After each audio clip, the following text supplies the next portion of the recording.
안녕하세요. 해부학TV는 전문적인 분석을 토대로 여러분들에게 무료 정보를 제공하고 있습니다.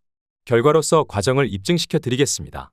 무료 정보는 댓글란에 기재해 두었으니 클릭 후 편안하게 문의주세요. 그럼 지금부터 분석 시작하겠습니다. 첫 번째 경기는 두산 대 기아입니다.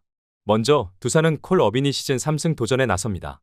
9일 하나와 홈 경기에서 6이닝 5실점의 부진으로 패배를 당했던 어비는 제구도 제구였지만 수비에 도움을 전혀 받지 못했습니다. 휴식도 충분하고 원래 클래스가 있는 투수이니만큼 충분히 부활이 가능할 것으로 보고 있습니다.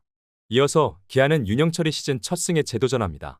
10일 롯데 원정에서 1이닝 6실점의 참사로 패배를 당했던 윤영철은 이번 시즌 최악의 출발을 보여주고 있는 중이며 지금의 윤영철은 적당히 공이 스피드가 있는 적당한 좌완 투수에 불과합니다. 박영현을 무너뜨리고 끝내기 역전승을 만들어냈습니다. 전날 기아의 승리는 기적이라고 해도 좋을 정도입니다. 그러나 현재의 타선이 어빈 상대로 좋은 모습을 보여줄지는 미지수입니다. 물론 두산 불펜을 고려한다면 전날과 같은 기적도 충분히 바라볼 수 있겠지만 그 전에 윤영철이 버티질 못합니다. 선발에서 앞선 두산이 무난한 승리를 가져갈 것입니다. 두 번째 경기는 SSG 대 LG입니다. 먼저 SSG는 박종훈을 내세워 연패 저지에 나섭니다. 11일 기아 원정에서 1이닝 1실점, 투구 후 타구에 맞고 강판을 당했던 박종훈은 다행히 큰 부상이 아니라서 선발로 나오는데 지장이 없는 상태입니다. 그러나 홈 구장 경기력은 기대를 하면 안 되는 투수라는 건 새삼 말할 필요도 없다는 걸 아셨으면 좋겠습니다. 이어서 LG는 요니 치리노스가 시즌 4승에 도전합니다. 12일 두산과 홈 경기에서 6이닝 3안타 무실점의 호투로 승리를 거둔 치리노스는 그야말로 레벨이 다른 투수가 한국 무대에 왔다는 말 외엔 하기 힘들 정도입니다.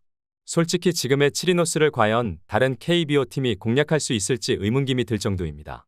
양 팀 모두 전날 타격에 문제를 일으키면서 아쉬운 패배를 당했습니다. 그러나 이번 경기는 이야기가 다를 듯합니다. 물론 최정과 에레디아가 빠진 SSG가 치리노스를 공략하는 건 대단히 힘든 게 현실이라고 생각이 듭니다. 그러나 LG의 좌타 라인은 박종훈 상대로 용서 없는 화력을 보여줄 수 있고 SSG의 불펜은 지쳐 있습니다. 전력에서 앞선 LG가 완승을 할 수 있을 것입니다. 세 번째 경기는 삼성 대 롯데입니다. 먼저 삼성은 이승현이 시즌 첫 승에 재도전합니다. 11일 KT 원정에서 5이닝 3실점의 부진한 투구로 패배를 당한 이승현은 이번 시즌 투구의 기복이 심한 문제를 여지없이 드러내고 있는 중입니다. 게다가 작년엔 롯데를 상대로 홈에서 크게 무너졌는데 이번 경기도 반등은 쉽지 않을 것입니다. 이어서 롯데는 터커 데이비슨이 시즌 2승 도전에 나섭니다.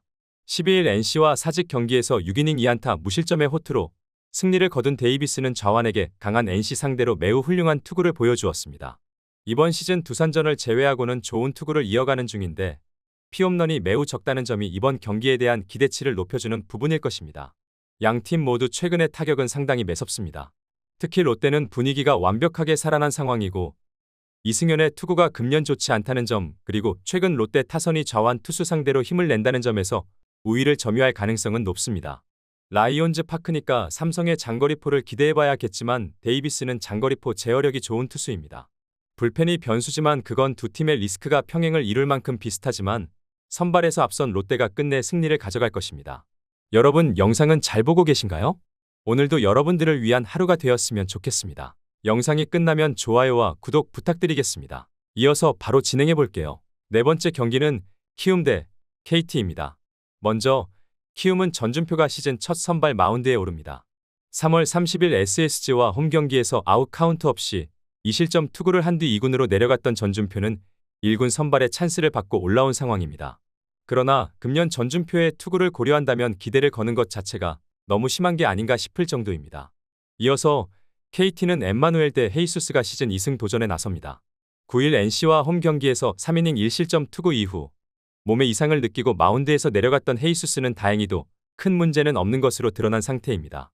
친정팀 상대 등판이긴 한데 지금의 헤이수스라면 쾌투를 기대하기에 전혀 문제가 없어 보입니다.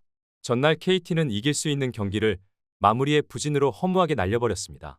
이 여파에서 얼마나 빨리 벗어나느냐가 관건이 될 듯합니다. 그러나 전준표는 현재의 KT 타선이라고 해도 충분히 공략할 수 있는 레벨의 투수임에 분명하고 솔직히 기복이 심한 키움이 헤이수스를 공략하리라 생각하긴 매우 어렵습니다. 선발에서 앞선 KT가 승리를 가져갈 것입니다. 다섯 번째 경기는 한화 대 NC입니다. 먼저 한화는 엄상배기 시즌 첫 승에 재도전합니다. 12일 키움과 홈 경기에서 3이닝 3실점의 부진으로 패배를 당한 엄상백은 한번 로테이션 조정을 당한 뒤 자신의 페이스를 전혀 찾지 못하고 있는 중입니다. 작년 NC 상대로 극과 극의 투구를 보여주었는데 야간 경기 투구가 좋지 않은 투수라 여전히 불안감이 있습니다. 이어서 NC는 로건 앨런이 시즌 첫 승 도전에 나섭니다. 9일 KT 원정에서 6이닝 2실점의 호투를 하고도 타선의 부진으로 패배를 당한 로건은 투구 내용 자체는 안정적인 모습을 보여주는 중입니다. 낮 경기에 비해 야간 경기 투구가 조금 아쉽긴 하지만 좌타자를 기가 막히게 잡아낸다는 점은 분명 주목 포인트입니다. 한화의 기세가 무섭습니다. 특히 타선의 집중력은 주목할 만합니다. 관건은 역시 엄상백이 얼마나 잘 리드하느냐에 따라 달려있다 해도 무방합니다. 지금의 엄상백은 물음표 투성이라는 표현이 더 어울릴지도 모릅니다. 그렇지만 앨런은 한화의 우타자를 막는 게 쉽지 않고 후반으로 갈수록 불펜에서 유리해지는 건 한화일 것입니다. 투수력에서 앞선 한화가 승리를 가져갈 확률이 매우 높습니다. 스포츠 토토를 처음 접해서 어떻게 해야 할지 모르시는 분, 스포츠 토토를 좋아하지만 승률이 낮아 고민이신 분, 경기 시작 전 분석 자료 확인은 필수이고 좋은 정보력이 수익의 80% 이상을 차지합니다. 수익을 위해서 이상한 곳에서 귀한 돈 날리시지 마시고 여러 유튜브에서 좋은 정보 얻어가시길 바라겠습니다. 오늘도 시청해주셔서 감사합니다.